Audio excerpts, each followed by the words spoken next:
for dinner, guys. I am making arroz con pollo a la Chorea. I was scrolling TikTok and I came across this girl who was making this recipe and I was like, damn, that looks delicious. I gotta make it. And she actually ended up being one of my followers. And so today I am making her recipe. I'm gonna show you how to make it and I'm also gonna tag her. So let's get to it, come on. So in the bowl, I have 12 chicken bones, guys. Chicken legs, that's what my kids call it. I'm gonna go ahead and add the juice of a lime and a half. Now, I'm gonna start doing the seasonings. When she did her recipe, she did not include seasoning. She seasoned with her heart, como her ancestors, right? We never measured, you just kind of measure with your heart. I will be measuring my guesstimates just to kind of help y'all out with it. Okay, so I am going to do a teaspoon of salt, half of a teaspoon of cumin powder. I'm gonna do a teaspoon of oregano, guys, but you wanna make sure you crush it up really, really good. A teaspoon and a half of garlic powder, a teaspoon of black pepper. On her recipe, guys, she used a Goya seasoning. We don't mess with Goya. And so we have Don Sazon. It's an adobo, literally same ingredients and everything. And I'm gonna do a teaspoon and a half. Now don't be afraid to get your hands dirty, guys. We're gonna rub the meat really well. Just make sure it's nicely coated on all sides. And we're just gonna let this sit while we prep our ingredients for about 30 minutes, okay? Now you're gonna preheat your pan with 3 tablespoons of olive oil or vegetable oil. And you're gonna go ahead and add in your chicken and we're gonna crisp it up. As you can see, I'm basically browning it on all sides, get it nice and golden brown. It's been about 8 minutes. I'm gonna let it go for 10 and then we're gonna take it out. So go ahead and remove your chicken. So I have a cup and a half of bell pepper, red bell pepper, and a cup of onion. Go ahead and add another cup of bell pepper. I actually found some. I wanted to add just a little bit more. Y'all know I always like to add extra veggies to my recipes. Now, basically, we're gonna fry this up really good until the bell pepper is nice and soft, okay?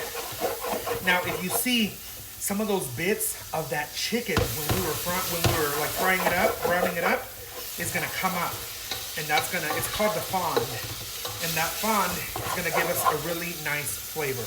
Okay, now I'm gonna have 6 cloves of garlic. I'm gonna saute this up for another 2 more minutes. A cup and a half of arroz. Now they use a specific rice, it's a short grain rice, but at the end of the day, you can use whatever rice you have. I have a long grain rice. Short grain rice might be a little bit better, but that's all I have, so we're gonna use what we have. I'm gonna saute this up for a minute, and we'll be ready to go. Now in her recipe, she deglazes with some white wine. I'm out of white wine. This recipe is actually gonna include beer at the very end, which is half of a cup, so I'm just gonna use a whole bottle in general. So right now I'm just gonna do half of the bottle of beer to deglaze the pan. Okay, so go ahead and mix it up. Now this is gonna give it a really nice flavor. The beer that I'm using is from Mexico, guys. This is an Indio. It's a dark beer, very, very good for micheladas. So I'm gonna deglaze the pan. And don't worry, the alcohol will cook out and we'll just be left with the flavor. Yes, children can have this, okay? I'm also gonna do a carton of tomato sauce. This is 7 ounces. Oh my God, guys, I wish that you could smell this. It smells amazing. For a cup and a half of rice, you're gonna do 3 cups of water. We're gonna season it up with Knorr chicken bouillon. I'm gonna do 2 teaspoons. From earlier, guys, the adobo, we're gonna do a teaspoon. I'm gonna do another half a teaspoon of cumin powder and another half a teaspoon of cumin powder and break it up. I mean, oregano. Ooh. Go ahead and give it a try. That tastes delicious, guys. All right, we're gonna go ahead and add in our chicken. Once this is boiling, guys, go ahead and put a lid on. You're gonna drop it to low, and we're gonna set it and forget it for 15 minutes. Okay, don't open it, don't do nothing. 15 minutes, we'll be right back. It's 15 minutes later, and now I'm gonna add my can of peas. Now, frozen peas are best, but I didn't have that, so I'm just gonna use what I have. I'm gonna go ahead and add my can of peas, and then I also have some dried cilantro that I want to add to the dish, and I would say about 1.5 tablespoons.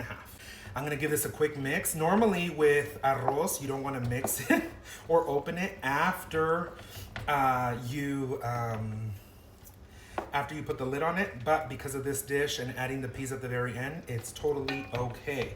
But it's been 15 minutes. I'm gonna let this go for another 10 more minutes, okay? So I got a little busy, guys, and I forgot to show y'all when I added the rest of the beer. So this was like half of a cup less, or half of the beer that was left over. And so I just poured it over, but it smells heavenly. Now, this is Arroz con Pollo a la Chorea. And so it's not supposed to be like a congealed rice or like a fluffy rice. It's gonna be a little bit moist. I'm gonna put the lid on, we're gonna let it go for 10 minutes, and then we're gonna give it a try. But it tastes delicious. And don't worry about the beer. The flavor will stay, but the alcohol will be cooked out. Now, I do think that mine is a little bit more brown than hers, and I think it's because of the dark beer. This is a very dark Mexican beer that's really, really good.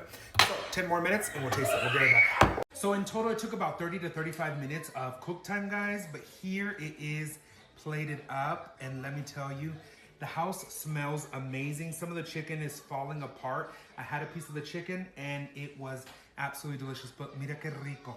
How delicious. I will say that there is a little variance between mine and hers, but I think also one of the things, this pan is a little wobbly. If I would have had a straight pan, I should have used my HexCAD pan like she did. It would have steamed a little bit more because only one little piece of this is steaming. But nonetheless, look how delicious this looks, guys. Oh my goodness. The flavor of the beer, everything all together, absolutely amazing, guys. You need to make this for your family, guys. It's absolutely delicious. The original creator is tagged. That way I can go and check out her video. I hope you have a good day, and I'll see you soon. Adios.